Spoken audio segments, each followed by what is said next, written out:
प्रेक्षकांनो, तू भेटशी नव्याने या मालिकेचा 12 ऑगस्टचा भाग तुम्ही बघत आहात. अतिशय उत्कृष्ट दाखवला आजचा भाग. गौरी प्रचंड वैतागलेली असते कारण तिला पुस्तकं मिळालेली नाहीयेत लायब्ररीतून. ती अनुला म्हणते, आता कसं करू मी अभ्यास. आता अनु तिला आधी त्या किचन ओट्याच्या बाजूला करते तिथून आणि म्हणते, हे बघ भडका उडेल. आणि आता ती कोणाशी तरी फोनवर बोलतीये, गौरीच्या पुस्तकांचं काहीतरी सोय करतीये. आता फोन ठेवल्यानंतर ती गौरीला म्हणते, एक गौरी, झालीये तुझ्या पुस्तकांची सोय, तुला ना फक्त 700 रुपये द्यावे लागतील. आता गौरी म्हणते, बापरे 700 रुपये. अनु म्हणते, ठीक आहे, नाही आहेत का तुझ्याकडे, हरकत नाहीये, मी देते तुला यावेळेला. तुझी स्कॉलरशिप आली की परत कर की मला, इतकं टेन्शन नको घेऊ. पण आता ही गौरीला म्हणजे बरं नाही वाटत आहे पैसे घेणं तिच्याकडनं. ती विचार करते, अनुकडनं नेहमी कशी मदत घ्यायची, काय करू, माझा पण नाईलाज आहे. बिचारी ही गौरी या अभिमन्यू सरांनी तिची चांगलीच कोंडी करून ठेवली आहे. लायब्ररीमधले पुस्तकं त्यांनी तिला दिलेच नाहीये.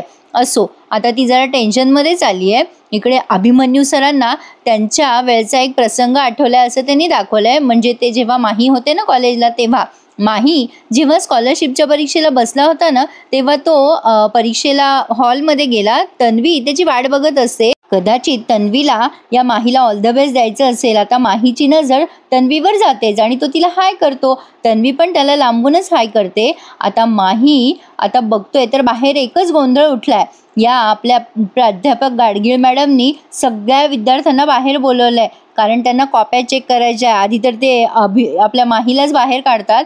तू चल, ये बाहेर, ये चल पटकन, सगळ्यांनी बाहेर या. आता हा सगळा प्रसंग आठवलाय बरं का अभिमन्यू सरांना. 1999चा प्रसंग आहे हा.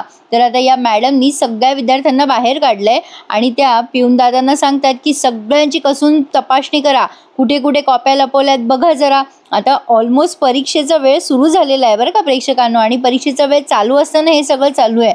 आणि आता त्यांनी 2-4 विद्यार्थ्यांना सोडून दिलंय, कोणाकडे कॉपी सापडली नाहीये. आता त्यांनी धरलंय माहीला, याची सगळी व्यवस्थित खिसा बिसा चेक करा असं त्या पिऊन दादाला सांगतात. आता वरच्या खिशांमध्ये वगैरे काहीच सापडलेलं नाहीये.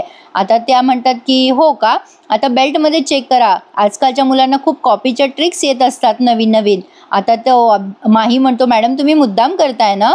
आता मॅडम काही त्याच्या बोलण्याला उत्तरच देत नाही. आता ते शिपाई दादा म्हणतात की मॅडम काहीच नाही सापडलं हो यांच्याकडे. माही म्हणत असतो की मॅडम खरंच काही सापडणार नाही तुम्हाला माझ्याकडे काहीही कॉपी नाहीये. आता मॅडम घड्याळाकडे बघतात तेव्हा माही म्हणतो, मॅडम 15 मिनिटं झाली आहेत, तुम्ही मला बाहेर काढलंय हॉलच्या, माझा वेळ वाया जातोय हो, प्लीज तुम्ही मुद्दाम करता आहात का. पण गाडगीळ मॅडम त्याच्या कुठल्याच प्रश्नाला उत्तर न देता म्हणत असतात, नीट तपासा, अजूनही कुठेतरी कॉपी असू शकते. आता माही म्हणतो, मॅडम तुम्ही काहीही करा पण मी स्कॉलरशिपमध्ये तुम्हाला चांगले मार्क्स मिळून दाखवील म्हणजे दाखवील. आता ही तन्वी मागणं सगळं बघतीये हा प्रेक्षकांनो. तर हा प्रसंग आठवलाय अभिमन्यू सरांना आणि ते मनाशीच हसताय हा प्रसंग आठवून. इथे मी थोडं सांगू इच्छिते प्रेक्षकांनो की कदाचित प्राध्यापक मॅडमला माहित होतं की तन्वी प्रेमात पडली आहे या माहीच्या, म्हणून त्या माहीला त्रास देत असतील. पण आता आपले हे अभिमन्यू सर का त्रास देत आहेत गौरीला ते कळत नाहीये. असो, आता ही रागिणी आली आहे कॉफी घेऊन आणि अभिमन्यू सरांना म्हणते, अभि बघ तुला आवडते तशी कॉफी केली आहे, बघ बरं पिऊन तुला आवडते तशीच झाली आहे का, साखर कमी दूध कमी. अभिमन्यू सरांना खरं तर बोर झालंय पण आता तरी ते थँक्यू म्हणतात तिला आणि म्हणतात, ठीक आहे तू जा, आता मला लायब्ररीत जायचंय. आता ही म्हणते, लायब्ररीत, अरे का. अभिमन्यू सर म्हणतात, मला ना जरा शांतता हवी आहे कारण मला पेपर सेट करायचे आहेत स्कॉलरशिपचे. आता ही रागिणी म्हणते, काय, अरे ते तर तू मागच्याच आठवड्यात केलेस ना, आता पुन्हा कशाला सेट करायचे तुला ते पेपर. आता अभिमन्यू सर चिडतात आणि म्हणतात, अरे मला करायचे पेपर सेट, मला म्हणजे काही आठवलंय म्हणून, तू प्लीज जा ना, मला चेंज करायचंय, जा बरं बाहेर. रागिणी आता गपचूप बाहेर निघून जाते पण शांत नाही बसत हा. अभिमन्यू सर आता निघालेत लायब्ररीत जायला. तर इकडे ही आद्या आणि अपर्णा दोघी जणी भांडत असतात. काय तर म्हणे भाजी आणायची आणि बाहेर पाऊस चालू असतो. आद्याला येते जिवार. तसे आजकालच्या सगळ्याच पोरांना कामं सांगितली की जिवारच येतात.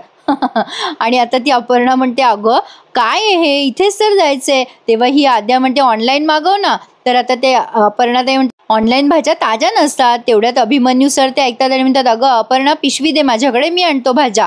आता ती आद्या म्हणते, ये होईना बात मेरे मामा. मग आता अपर्णा म्हणते, काय तू भाजी आणणार.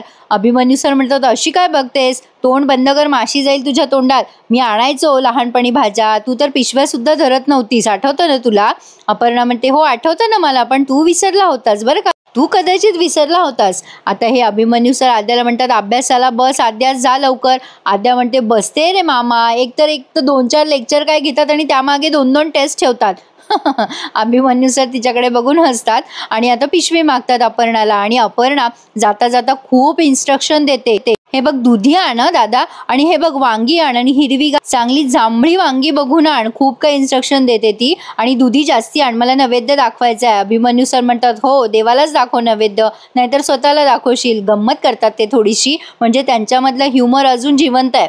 असो, तर आता ते म्हणतात आद्याला जाताना, आद्या मी जाताना गेटवर पिशवी ठेवणार आहे, तू पटकन भाजीची पिशवी आत घेऊन ये आणि माझी लॅपटॉपची बॅग मला जाताना दे. आता प्रेक्षकांनो, हा सीन तुम्हाला खूप आवडणार आहे. गौरी आणि अनु दोघी जणी बाजारात असतात. अनुने तिचं काम केलंय, त्यामुळे अनु म्हणते की हे बघ तू छान मार्कांनी पास हो, स्कॉलरशिप मिळाली ना की मला पार्टी दे. झाले पैसे वसूल. गौरी म्हणते, खरंच थँक्यू ग अनु. अभिमन्यू सर आता तिथे भाजी मंडीत गेलेत आणि अनु गौरीचा निरोप घेते. आता गौरीने बघितलंय अभिमन्यू सरांना मंडईमध्ये, आणि अभिमन्यू सर तिथे पण इतके चिडचिड करत असतात. तसं त्यांचं चिडचिड करणं अगदी बरोबर होतं. भाजीवाला इंग्लिश भाषेत बोलतोय, ओ अंकल भाजी लो और कटलो ना, कशाला उगाच डोक्याची मंडई करताय. अभिमन्यू सर चिडता आणि म्हणतात, हे भाषा आहे का काय तुझी? दिवा जाळत नाही, दिवा पेटवतात. काय बोलतोय मराठी हा? गौरी विचार करते, बापरे अभिमन्यू सर इथे पण लेक्चर देताय. अभिमन्यू सर म्हणत असतात, दिया जलाना, बत्ती जलाना हिंदीमध्ये दिवा लावणे म्हणतात. सरांच्या बाजूला असलेली बाई म्हणते, अहो जाऊ द्या ना भाऊ, तुम्हाला कळायची मतलब, तो कोणत्याही भाषेत का बोले ना. आता त्या बाई विचारतात, भेंडी कशी दिली? आता हा म्हणतो, सारी भाजी 40 रुपये पाव, गवार लो भेंडी लो कुछ भी 40 रुपये से कम नहीं मिलेगा. आता तो इतका विचित्र भाषेत बोलतोय, म्हणजे आपल्याला नॉर्मल वाटेल ती भाषा, पण अभिमन्यू सरांचा जीव जळतोय, कारण त्याने मराठी भाषेचा अक्षरशः भुगा करून ठेवलाय. अभिमन्यू सर म्हणतात, काय बोलतोय रे? अरे कळतंय का तुझं तुला तरी? अर्धी मराठी काय बोलतोय, आधी इंग्लिश, अर्धी हिंदी, काय चाललंय रे तुझं? नेमका कोणत्या भाषेत बोलतोय रे तू? आता त्या भाजीवाल्याची आई आहे ना, ती म्हणते की अहो भाऊ, तुम्हाला काय पाहिजे ते मला सांगा, कशाला या पोराच्या नादी लागून राहिले तुम्ही? आता त्यांनी कोणती भाषा वापरली आहे ते लक्षात घ्या प्रेक्षकांनो. आता त्या भाजी घेणाऱ्या ताई पुन्हा विचारतात, काय रे बाबा, भेंडी एवढी कशी काय महाग दिलीस तू? काय हो ताई, 40 रुपये सांगतोय हा भेंडी. आता तो मुलगा म्हणतो, अहो वांटी, भेंडी लई भाव खारेली आजकाल. त्या भाजी घेणाऱ्या ताई म्हणतात, अरे पण 160 रुपये किलो.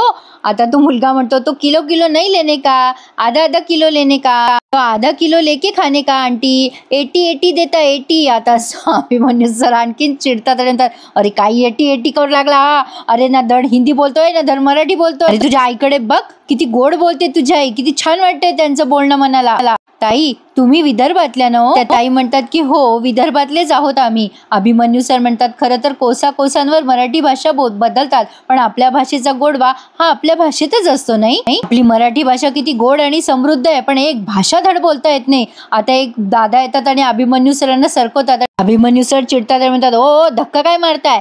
ते दादा म्हणतात, अहो तुम्ही भाज्या तर घेईना, नुसती पटर करू लागले इथे. सर काही बोलणार, तेवढ्यात गौरी तिथे पोहोचते आणि म्हणते, ओ काय बोलताय तुम्ही? पटर काय बोलताय? हा सर बरोबर बोलतायत, तुम्हाला मराठी आहात ना तुम्ही? आपणच आपल्या भाषेबद्दल असं बोलायचं का? आणि मग आपणच म्हणायचं की आपल्या भाषेची गळचिपी होते म्हणून. काय ग मावशे, सगळे मराठीत गिरायकी ना तुझे, मग तुझ्या पोराला मराठीत बोलायला सांग ना. अभिमन्यू सर गौरीकडे बघतच राहतात. आता गौरी म्हणते, सर एरवी मला तुमचं बोलणं खटकतं, पण आज बरोबर बोलताय तुम्ही. काय मदत करू तुम्हाला? भाजी घ्यायची आहे का? चला मला सांगा बरं, काय भाजी घ्यायची आहे? अभिमन्यू सर म्हणतात, मला ना वांगी हवी आहेत. कशी दिली? आता वांगी पाव किलो, काय भाज्या वगैरे भाज्या त्यांनी घेतल्या. तर गौरी त्यांना मदत करते, सर हे नका घेऊ, ती वांगी घ्या, ही खिडकी आहे. आणि आता इथे मालिकेचं शीर्षक गीत त्यांनी प्ले केलंय. खूप मस्त दाखवला प्रेक्षकांनो आजचा भाग. एवढी स्टँडर्ड मालिका आहे ना ही, अतिशय सुंदर लिखाण आहे प्रेक्षकांनो. या मालिकेचे संवाद आणि सगळंच अप्रतिम आहे. मला फार आवडते ही मालिका.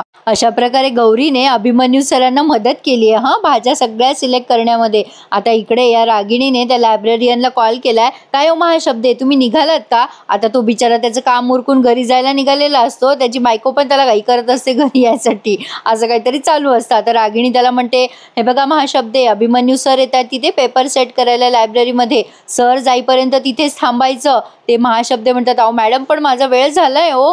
आता ती रागिणी म्हणते, हे बघा नोकरी करायची ना तुम्हाला इथे, धमकी दिली तिने डायरेक्ट त्याला. आता ते म्हणतात बरं बरं मॅडम काय करायचंय सांगा. मग रागिणीने त्याला सांगितलंय की सर निघाले की मला फोन करायचं आणि सरांना काय हवं नको ते बघायचं. आणि फोन ठेवल्यावर स्वतःच्याच मनाशी बोलते, काय करू मी अभिमन्यू, मला तुझी काळजी वाटते रे, का वाटते तुला, का कळत नाही. आता इकडे अभिमन्यू सरांनी काय गडबड केली आहे बघा प्रेक्षकांनो. गौरी म्हणते हे घ्या सर, झाल्या तुमच्या सगळ्या भाज्या घेणं. आता अभिमन्यू सर म्हणतात नाही नाही तो दुधी राहिलाय घ्यायचा. आता या ताईंना विचारतात ते काय भाव आहे दुधी, त्या म्हणतात 25 रुपये पावशर. मग आता अभिमन्यू सर म्हणतात 3 दुधी द्या मला.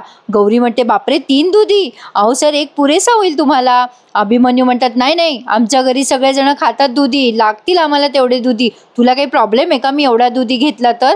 गौरी म्हणते मला काय प्रॉब्लेम असणार आहे, खा दुधी खायचा तर.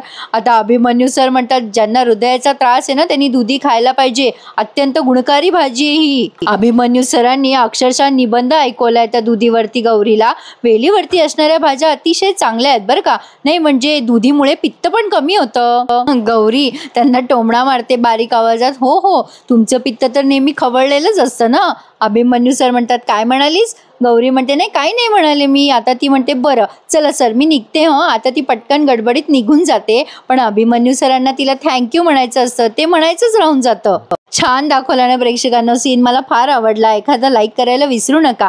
तर आपण बघतोय गौरी मॅडम अभ्यासाला बसल्यात खूप दिवसानंतर आणि तिने नमस्कार केलाय त्या पुस्तकांना आणि देवाला सुद्धा. आता गौरी देवाला म्हणजे प्रार्थना करते की तिला अभ्यासाचं बुद्धी दे, बळ दे वगैरे वगैरे.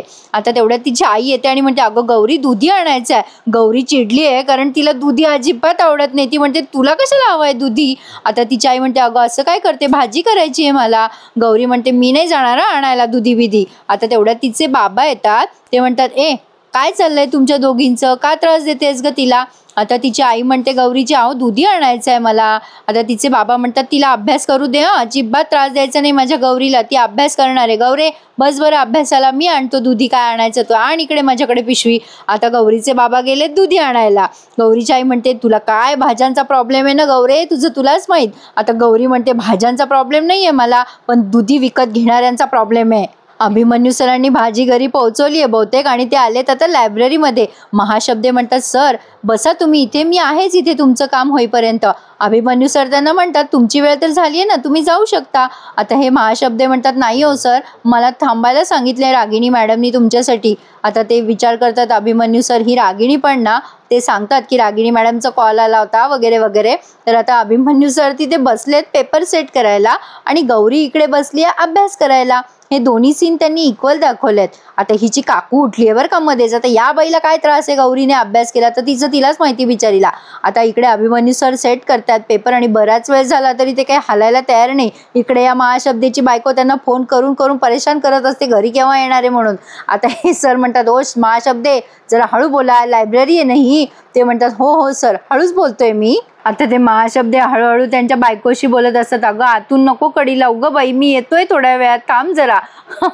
त्यांचा जीव थोडा थोडा होतोय घरी जायला लवकर. आता ते म्हणतात सरांना सर तुम्ही जरा लवकर आवरा ना, फास्ट करा ना काम. अभिमन्यू सर म्हणतात मी तुम्हाला म्हटलं होतं ना मगाशी घरी जा म्हणून. आता ते म्हणतात नाही हो नाही जाता येणार मला, घरी नाही गेलो लवकर तर ती बाया त्रास देईल आणि घरी इथून लवकर गेलो तर ती बाया त्रास देईल. बिचारे महाशब्दे सर, कोणाच्या खांद्यावर कोणाचे ओझे, असं झालंय त्यांचं. असो पण आता गौरी बिचारी अगदी जीव लावून अभ्यास करत असते रात्रीच्या वेळेला. ती हिची काकू मध्येच उठून आगाऊपणा करते, त्यांच्या घराचा फ्यूजच काढते. हे बरं कळतं बायकांना फ्यूज काढणं वगैरे, म्हणजे विलन बायकांना.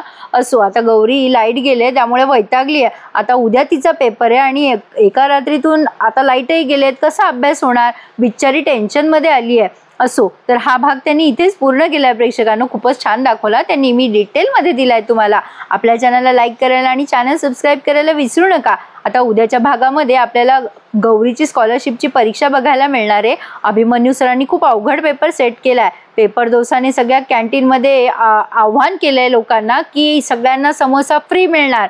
गौरीने जर स्कॉलरशिपची परीक्षा जिंकली तर. आणि इकडे अभिमन्यू सर स्वतः जातीने बघतायत की गौरी व्यवस्थित चिटिंग न करता पेपर सोडवतीये की नाही. आता गौरीला पेपर अवघड जातोय हे तिच्या चेहऱ्यावरून दिसतंय, पण आता उद्या कळेल आपल्याला नेमकं काय घडणार आहे ते. काय वाटतं तुम्हाला प्रेक्षकांनो, गौरीला चांगले मार्क पडतील का? मला कमेंट करून नक्की कळवा आणि आपला आजचा भाग आवडल्यास लाईक शेअर आणि सबस्क्राईब करायला विसरू नका.